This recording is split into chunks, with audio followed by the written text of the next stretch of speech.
各位朋友，大家好。我们是谁？我们从哪里来？又要到哪里去？这其实并不仅仅是一个哲学问题，这也是一个民族最先面临的问题。祖先是谁？这不仅仅有关过去的回忆，是对历史的追寻，更是对现今身份的塑造。匈牙利人说他们是草原之王阿提拉的子孙，土耳其人说他们来自草原，祖先是突厥汗国的英灵。而在更远的北方，芬兰人沉默不语，以诗歌和母语将祖先的记忆汇入其中。当血缘与语言不能提供给人们所希望的答案的时候，民族的记忆又将诉诸什么呢？是考古的袖剑、1000年前的墓葬、编年史的纸页，还是一场集体的想象？今天我们就从这3个民族出发，匈牙利、土耳其、芬兰，走进他们眼中的祖先，去探寻一个更深的问题：祖先是被发现的，还是被创造的？这到底是一个历史事实，还是一种集体叙事？是被历史证明，还是被历史需要？让我们先来看看现在的匈牙利。阿提拉这个名字已经是一个非常常见的男性名字，被视为勇敢与力量的象征。阿提拉的雕塑纪念碑也比比皆是，他们往往还配以我们是匈人之后的铭文。部分的中小学教科书中会向孩子们讲述我们来自阿提拉的故事。匈牙利人如此执拗地相信他们是匈人之后，这就不禁让我们产生几个疑问：他们如此笃定的根据是什么呢？他们真的是匈人之后吗？还有，如果不是，那为什么要一定坚持说自己是呢？先说答案，匈牙利人肯定不是匈人的后代，他们的祖先是来自于乌拉尔山的马扎尔人。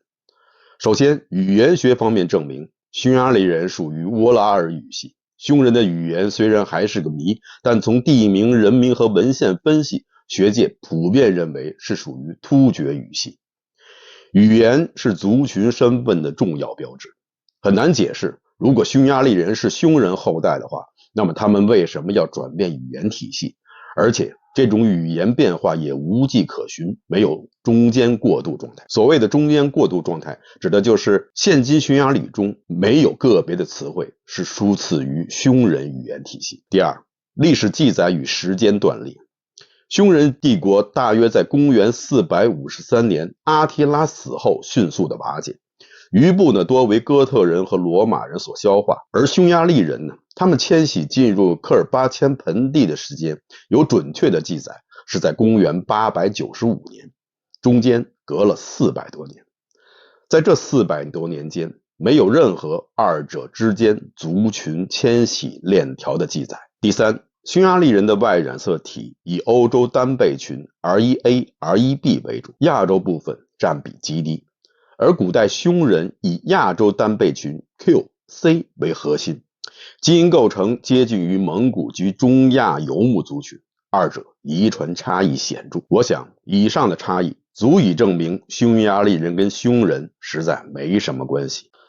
那么匈牙利人又是怎么说服自己是匈人的后代的呢？其实就是一个字：编。先是12世纪晚期，在由匿名史学家撰写的《匈牙利人的史源与行迹》一书中，以惊人的笔法重构历史。他是这么说的：当阿提拉在婚床上暴毙，他的3个儿子带着匈人余部远遁东方。400年以后，他们的子孙马扎尔人应上帝的召唤重返故土。这段话中恐怕唯一靠谱的一句话就是阿提拉暴毙于婚床了。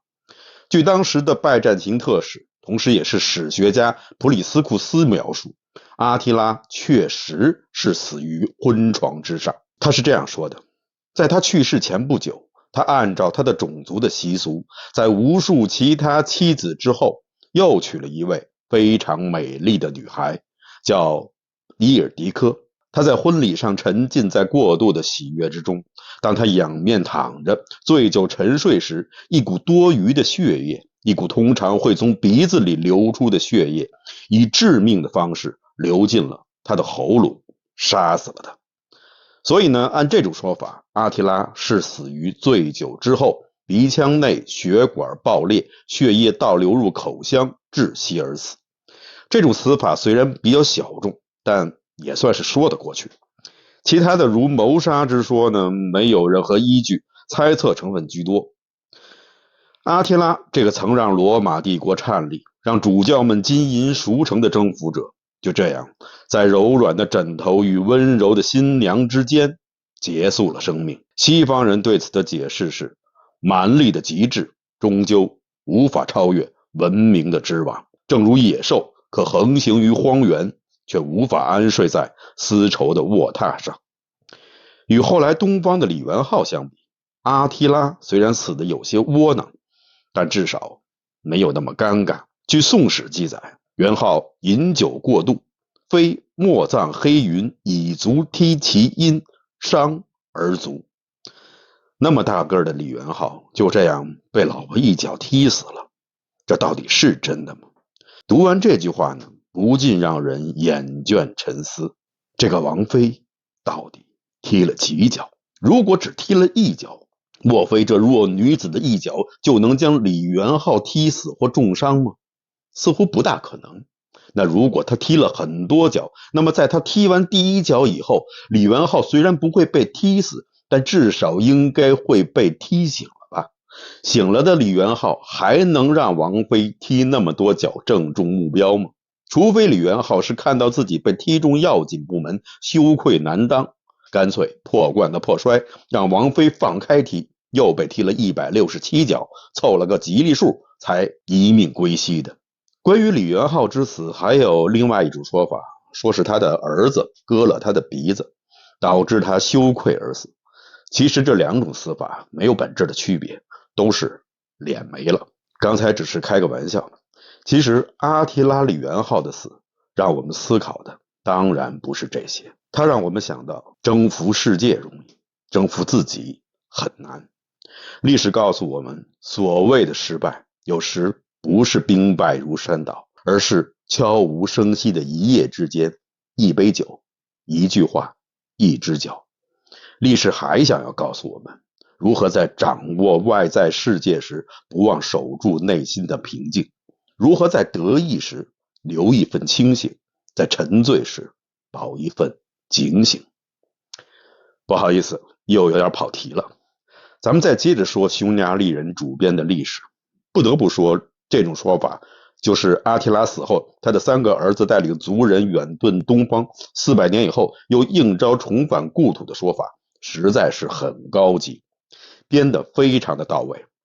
首先，他解决了从公元453年到公元9世纪这400多年的匈人与马扎尔人的空白分裂期。这还不是最重要的，最重要的是，他帮助匈牙利人实现了从蛮族到征服者的继承人的文明跳跃，而且还将马扎尔人对卡尔巴阡盆地的入侵变成了回归故土。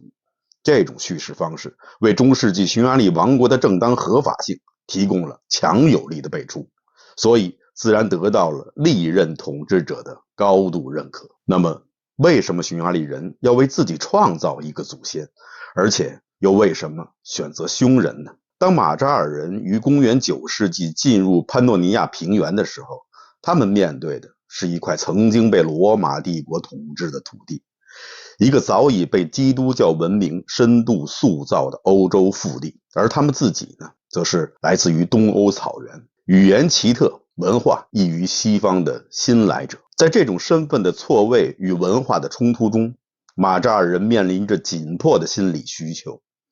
他们要想在这片土地上扎根，就必须要讲清楚一个问题：我们是谁？而马扎尔人身上明显的东方特性，让他们很快就知道了他们的寻根方向。大家知道，匈牙利人和我们亚洲人一样，都是姓在前，名在后。在整个欧洲，也只有匈牙利人是这样的。他们的贵族服饰中保留了很多中亚的风格，比如说宽袍大袖、皮帽。他们对马的喜爱和娴熟的驯养技巧，这些无不显示出中亚草原民族的特性。同时呢，这些东方色彩也促使他们将寻祖的方向选择了东方，于是匈人就进入了他们的视野。首先要说明的是，匈牙利人与匈人的这种联系最初并不是马扎尔人自己建立的，而是由当地的欧洲人书写塑造，再被马扎尔人主动认领的。当马扎尔人突入中欧，西欧人受到匈人当年造成的恐惧的影响，将马扎尔人视为匈奴，卷土重来。当时有些史学家干脆直接称马扎尔人是匈人之后，当然了，这指的并不是血统上的，而更多指的是行为上的。大家知道，匈牙利这个词的英文是 Hungary， 其词根就是 Han， 这让人很容易将它与匈人联系在一起。匈人的英文就是 Hans。 那么 Hungary 这个词又是从何而来呢？是不是真的是因为匈牙利人是匈人的后裔呢？当然不是。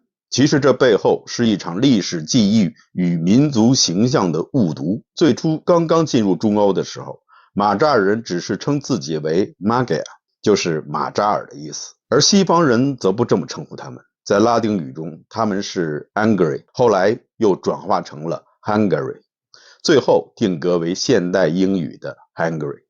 在以后，随着马扎尔人在欧洲的攻城略地，欧洲人越看他们越像当年的匈人，而 Hungary 这个词也完善地体现了欧洲人的恐怖记忆。到了13世纪，匈牙利王室主动认领了匈人血脉， Hungary 这词就将马扎尔与匈奴人联系在了一起，这不由得人不感叹冥冥之中的神奇安排。其实在那个时候，欧洲诸王国也都在追寻帝国之血。法兰西人选择了罗马，日耳曼人选择了查理曼，而匈牙利人选择了最令欧洲恐惧的征服者——匈人之王阿提拉，以其为民族祖宗。这不仅仅是一种反抗，也是一种宣言。尽管学者们一次又一次地告诉匈牙利人，你们不是匈人的后代，但他们仍然倔强地相信，他们就是阿提拉的子孙。这是血缘的错位，也是记忆的选择。对匈牙利人来说，认祖匈奴不是考古命题，而是民族身份的归宿问题。这是一种认同优先于史实的逻辑，而这种逻辑也不仅仅存在于中欧平原。如果我们将目光投向更遥远的地方，投向安纳托利亚半岛、博斯普鲁斯海峡，在奥斯曼帝国的余烬之上，有一个现代国家，也是以同样的逻辑诉说着自己的草原传说。它的名字叫土耳其，它讲述的先祖是突厥。土耳其人声称自己是突厥人的后代，这是真的吗？至少这种说法比匈牙利人认为自己是匈人的后代要靠谱一些。至少土耳其人现在的语言与古突厥人同属一脉，至少现代的土耳其这个国家是在奥斯曼突厥人的帝国基础上建立起来的，甚至土耳其的英文名字 Turkey 就是突厥的意思。这些都是土耳其人想要告诉我们的，用以证明他们就是突厥人的后代。但他们不想告诉我们的是，基因研究显示，现代土耳其人中中亚突厥氏遗传成分大约只占 10% 到 20%， 大多血缘是来源于安纳托利亚本地原住民。安纳托利亚又名小亚细亚，就是现在土耳其人生活的地方。土耳其人想去遥远的地方去寻找自己的血统的源头，结果却发现他们的祖先原来就是当地人。这是2021年土耳其人花了大价钱请了美国的基因测序公司给土耳其人做的基因检测的结果。对这样的结果，土耳其总统以复兴大突厥为自己理想的埃尔多安当然非常的不满意。他原本满心期待自己能和杰里可汗搭上什么血缘关系，但没想到却收到了格鲁吉亚人斯大林来自地狱深处的问候。这个结果也让土耳其右翼分子那些鼓吹泛突厥主义的人破了防，他们宣布不承认这个结果。最令人搞笑的是，经过检测，右翼分子的头子也是希腊血统。怎么会是希腊呢？这位右翼头子一定在想，这是美国人故意让我们难堪吗？难道他们不知道希腊是土耳其的死敌吗？难道不知道我们宣称自己是突厥人的后代，就是想要摆脱希腊人对我们的影响吗？难道他们不知道我们现在脚下的安纳托利亚半岛以前就是希腊人的？半岛上的特洛伊早就写入了古希腊的历史。现在土耳其的首都伊斯坦布尔最早就是由希腊人建立的，当时的名字叫拜占庭。那么土耳其人为什么一定要让突厥人做自己的祖先呢？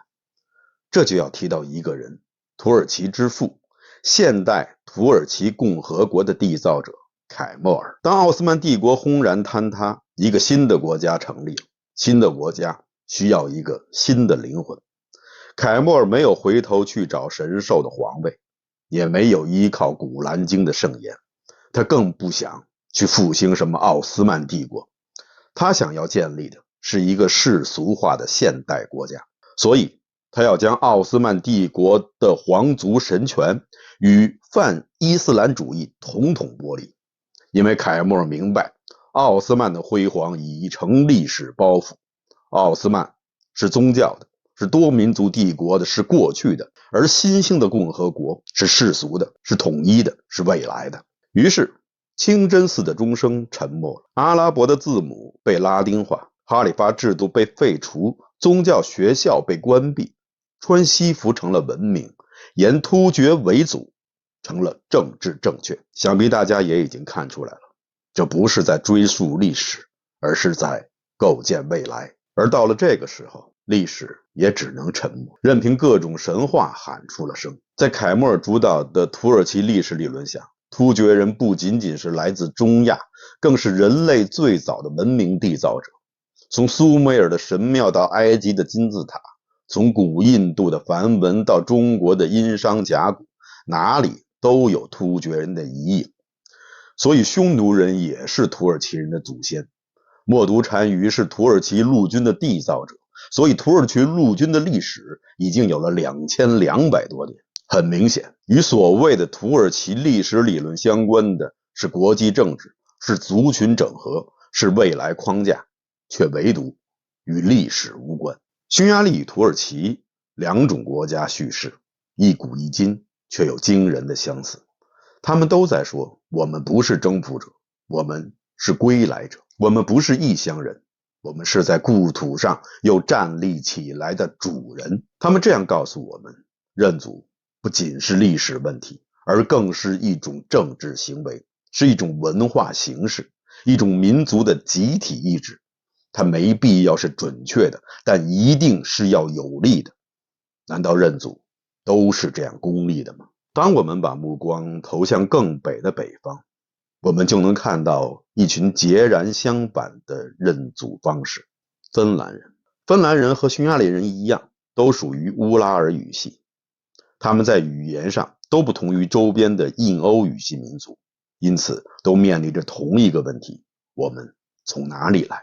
但两国对这个问题的回答却走上了截然不同的路径。匈牙利人说，我们来自东方，祖上曾是征服者，是帝王。而芬兰人则说，我们就是这里的人，我们也有自己的英雄，他叫维纳半宁，不过他更像智者、法师，而不是征服王。尽管芬兰在历史上长期被瑞典、俄国统治，但他们仍然保持了自己的语言及文化，这已成为他们的骄傲，而非耻辱。与强调王朝更替的传统史观不同，芬兰人更看重文化、语言、习俗的长期延续。他们不会因自己的国家缺乏强大的王朝而自卑，反而强调我们的语言从未断绝，我们的神话传说歌谣跨越千年，我们的民族认同早于国家建制。所以被誉为芬兰人的荷马史诗《卡勒瓦拉》绝对不是一部有关帝王的征服史，他讲述的英雄不是战士，不是国王，而是智者、工匠、吟游者，讲述的是有关创造、知识、人与自然的故事。他告诉世界，即使没有帝王将相，一个民族也可以通过歌声、智慧与森林的回响，找到自己的文化尊严。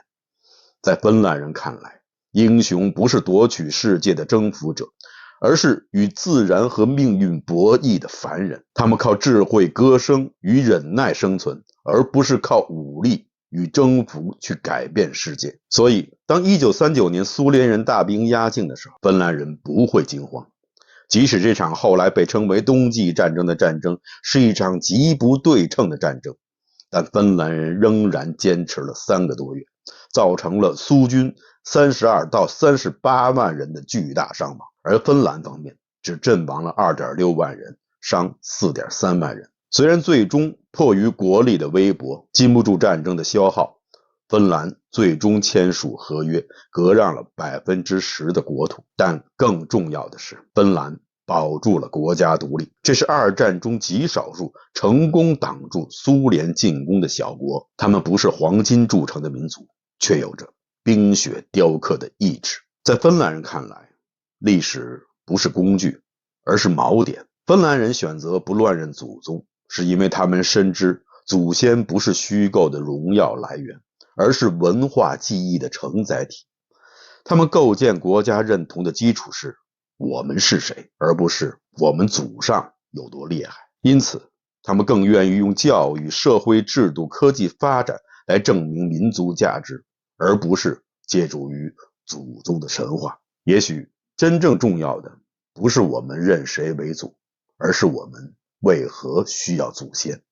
认祖不只是寻找一个起点，更是在塑造一个方向。祖先并不一定真实存在于史料中，他们更多的存在于记忆和叙述中。实际上，他们是一面折射我们今日愿景的历史之镜。有人希望祖先是征服者，以铭刻血性；有人希望祖先是平凡而坚韧的一群人，以稳固脚下的土地。